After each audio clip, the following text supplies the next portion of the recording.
خداوند یسوع مسیح اس کو سکھانا چاہتے ہیں، اور خداوند یسوع مسیح اسے سکھانے میں کامیاب ہوئے ہیں کہ جب آپ کسی کو دکھ میں، تکلیف میں، مشکل میں دیکھتے ہیں تو دنیا کے سارے فرق بھول جائیں، دنیا کی ساری چیزیں بھول جائیں اور یہ سوچیں کہ اس وقت اس کو آپ کی ضرورت ہے۔ یہی خدا نے کیا۔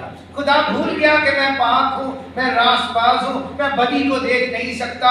میں نے انسان کو کہا تھا کہ تو مرے گا تو خاک میں لوٹ جائے گا، وہ سب کچھ بھول گیا اور اس نے یہ ضروری جانا، یہ اہم سمجھا کہ مجھے انسان کو بچانا ہے، اس لیے اس نے اپنا اکلوتا بیٹا بخش دیا۔ اس کا مطلب یہ ہے انسان کا ہمسایہ کون ٹھہرا؟ خدا، جس نے انسان کی مدد کی، جس نے انسان کو اپنا بیٹا بخش دیا، اور لوگوں نے اس سے کیا کیا؟ نفرت کی، لوگوں نے اسے قبول نہ کیا۔ یہ سب سے بڑے افسوس کے ساتھ کہتے ہیں وہ اپنے گھر گیا اور اس کے اپنوں نے اسے قبول نہ کیا۔ یوحنا بھی اس بات کی گواہی دیتا ہے کہ نور مجسم ہوا اور وہ اس دنیا میں رہا اور دنیا نے اسے قبول، حتیٰ کہ وہ اپنے گھر میں گیا اور اس کے گھر والوں نے اسے قبول۔ کیا یہ دکھ کی بات نہیں ہے؟ وہ کیوں آیا؟ مجھے اور آپ کو ریسکیو کرنے کے لیے۔ میں اور آپ ابلیس کے ہاتھوں دکھ اٹھا رہے تھے، ابلیس نے ہمیں مارا اور کوٹا اور لوٹا ہوا تھا، ہمیں یرغمال بنایا ہوا تھا، ہمارا خون بہہ رہا تھا اور قریب تھا کہ ہم مر جائیں۔ اسی وقت خداوند یسوع مسیح وہاں آئے، خداوند یسوع مسیح نے ہمیں ریسکیو کیا۔ اس نے اپنی جان دے کر، اپنا بدن دے کر، اپنا خون بہا کر ہمیں بچایا، چھڑایا اور زندگی میں داخل کیا، ہمیں موت کے منہ سے چھڑایا اور ہمیشہ کی زندگی کا دروازہ دکھایا۔ میں اور آپ اگر اس کے پیروکار ہیں، میں اور آپ اگر اس کے فالوورز ہیں، تو پھر ہمیں خود انکاری اپنے اندر پیدا کرنے کی ضرورت ہے۔ ہمیں مسیح کی سی محبت اپنے اندر پیدا کرنے کی ضرورت ہے۔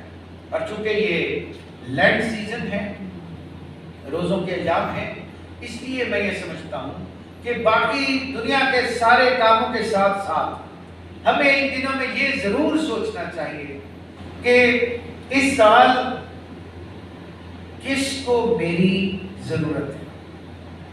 کبھی کبھی ہماری نظروں سے بہت سارے لوگ گزرتے ہیں، ہم کترا کے گزر جاتے ہیں، نظر انداز کر دیتے ہیں، اور چل کوئی نہیں، سالوں میں جو اڑے۔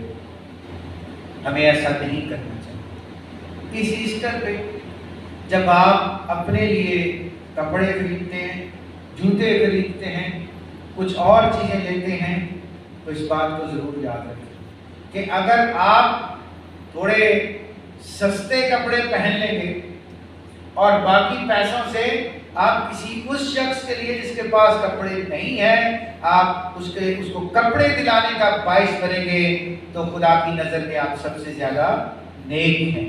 اور آپ کو پتا ہے کہ یہ سامری ہے، لیکن اس کا ذکر جب تک دنیا میں انجیل پڑھی جاتی ہے، اس کا ذکر ہوتا ہے، اس کا نام لیا جاتا ہے، اور اس کے نام کے ساتھ سامری اس کی قوم ہے، اس کا نام نہیں ہے، نام کوئی نہیں جانتا، لیکن اس کی نیکی آج تک یاد کی جاتی ہے، اور اس نیکی کا اجر یہ ہے کہ اس کا اندراج خدا کے کلام کے اندر کر دیا گیا ہے۔ اسی طرح جب آپ کسی کے ساتھ کوئی نیکی کرتے ہیں، وہ رائے گا نہیں جاتی۔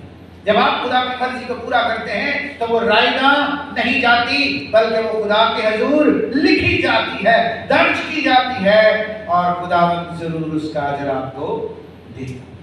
اس لیے آج سے، اگر آج تک نہیں کیا تو آج سے سوچیں اور غور کریں کہ ہمیں بھی خود انکاری کرنی ہے، سیلف ڈینائل کرنا ہے۔ ایک تو ہمیں اپنی خودی سے، اپنے تکبر سے باہر نکلنا ہے۔